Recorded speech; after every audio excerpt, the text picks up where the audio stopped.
ഇന്നത്തെ നമ്മുടെ റെസിപ്പി കുട്ടികൾക്ക് ലഞ്ച് ബോക്സിലേക്ക് കൊടുത്തുവിടാൻ പറ്റിയ വളരെ സിമ്പിളായിട്ട് ചെയ്തെടുക്കാൻ പറ്റിയ വളരെ ടേസ്റ്റി ആയിട്ടുള്ള നല്ല വെറൈറ്റി ആയിട്ടുള്ള ഒരു റൈസ് റെസിപ്പിയാണ്.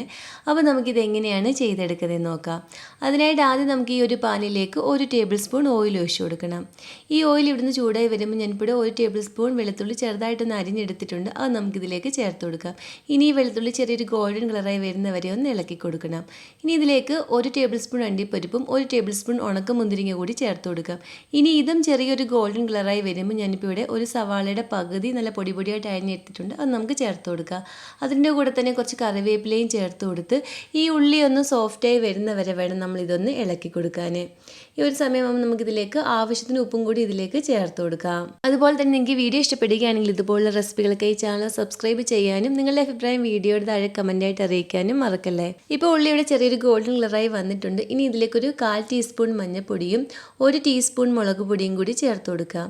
ഇനി ഈ പൊടിയുടെ പച്ചമണമൊക്കെ ഒന്ന് മാറി വരുന്നവരെ തീ ഒന്ന് കുറച്ച് വെച്ച് നമുക്കിതിങ്ങനെ ഒന്ന് ഇളക്കി കൊടുക്കണം. ഇനി നമുക്കിതിലേക്ക് വേണ്ടുന്നത് ബീട്രൂട്ടാണ്. ഞാനിപ്പോൾ ഇവിടെ അരമുറി ബീട്രൂട്ട് ഇതുപോലെ ഒന്ന് ഗ്രേറ്റ് ചെയ്ത് എടുത്തിട്ടുണ്ട്. അത് നമുക്കിതിലേക്ക് ചേർത്ത് കൊടുത്ത് ഈ മസാലകളും ഇതും എല്ലാം കൂടി നന്നായിട്ടൊന്ന് മിക്സ് ചെയ്തെടുക്കണം. നന്നായിട്ട് ഇങ്ങനെ ഒന്ന് മിക്സ് ചെയ്തെടുത്തതിന് ശേഷം നമുക്കിതൊന്ന് കുക്ക് ചെയ്തെടുക്കണം.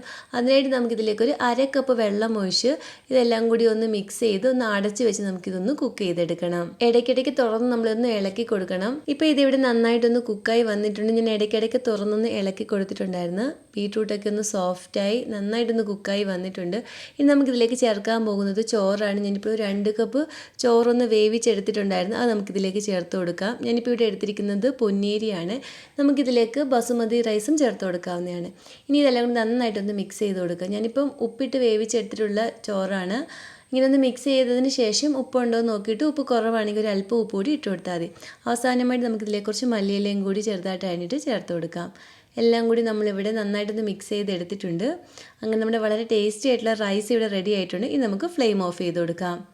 ഇനി നമ്മുടെ ഈ ഒരു ലഞ്ച് ബോക്സിലേക്ക് നമ്മളൊരു സലാഡ് കൂടി വെക്കുന്നുണ്ട്. അതിനായിട്ട് ഒരു ക്യാരറ്റ് ചെറുതായിട്ട് അരിഞ്ഞത് ചേർത്ത് കൊടുക്കാം. അതുപോലെ ഒരു സലാഡ് വെള്ളരിക്കയും നമ്മൾ ചെറുതായിട്ട് അരിഞ്ഞത് ചേർത്ത് കൊടുക്കാം. അതുപോലെ ഒരു ചെറിയ സവാള അരിഞ്ഞതും ചേർത്ത് കൊടുക്കുന്നുണ്ട്. ഇനി പുളി കുറഞ്ഞ 1 കപ്പ് തൈരും ഒഴിച്ചു കൊടുക്കാം. കൂടെ ആവശ്യത്തിന് ഉപ്പും ഒരു 1/4 ടീസ്പൂൺ കുരുമുളക് പൊടിയും കൂടി ചേർത്ത് കൊടുക്കണം. ഇനി ഇതെല്ലാം കൂടി നന്നായിട്ടൊന്ന് മിക്സ് ചെയ്തെടുക്കാം. അങ്ങനെ നമ്മുടെ സിമ്പിളായിട്ട് തയ്യാറാക്കി എടുക്കാവുന്ന സലാഡും ഇവിടെ റെഡി ആയിട്ടുണ്ട്. ഇനി നമ്മുടെ ലഞ്ച് ബോക്സ് നമുക്ക് ഇവിടെ ഒന്ന് റെഡിയാക്കി എടുക്കാം. അതിനായിട്ട് ഞാനിപ്പം ഇതുപോലെ ഒരു ബൗളിൽ ചോറ് വെച്ചൊന്ന് എടുക്കുന്നുണ്ട്. നമുക്ക് ഡയറക്റ്റായിട്ട് അങ്ങ് ലഞ്ച് ബോക്സിലേക്ക് ചോറിട്ട് കൊടുത്താലും മതി. ഞാനിപ്പോൾ ഇവിടെ ഇതുപോലെ ഒരു ബൗളിൽ നമ്മളിങ്ങനെ ഒന്ന് ചോറ് വെച്ച ശേഷം ഈ ഒരു തവി കൊണ്ട് തന്നെ നന്നായിട്ട് ഇങ്ങനെ ഒന്ന് പ്രസ് ചെയ്ത് കൊടുക്കാം. ഇങ്ങനെ ഒന്ന് പ്രസ് ചെയ്ത് കൊടുത്തിട്ട് ഇത് നമ്മുടെ ലഞ്ച് ബോക്സിലേക്ക് ഒന്ന് കമത്താങ്കിൽ ആ ഒരു ഷേപ്പിൽ നമുക്ക് ഇങ്ങനെ ലഞ്ച് ബോക്സിൽ നമുക്ക് ചോറ് വെച്ചെടുക്കാൻ പറ്റും.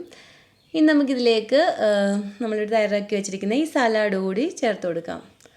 നമ്മുടെ കുട്ടിക്ക് എങ്ങനത്തെ സലാഡാണോ ഇഷ്ടം അതിനനുസരിച്ച് നമുക്ക് സലാഡൊക്കെ തയ്യാറാക്കാവുന്നതാണ്.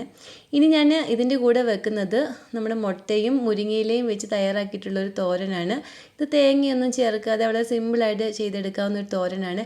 അതും കൂടി ഞാൻ ഇതിലേക്ക് വെച്ച് കൊടുക്കുന്നുണ്ട്. ഇത് വളരെ സിമ്പിളായിട്ട് തയ്യാറാക്കി എടുക്കാൻ പറ്റിയ നല്ല ഹെൽത്തി ആയിട്ടുള്ള ഒരു ലഞ്ച് ബോക്സ് ആണിത്.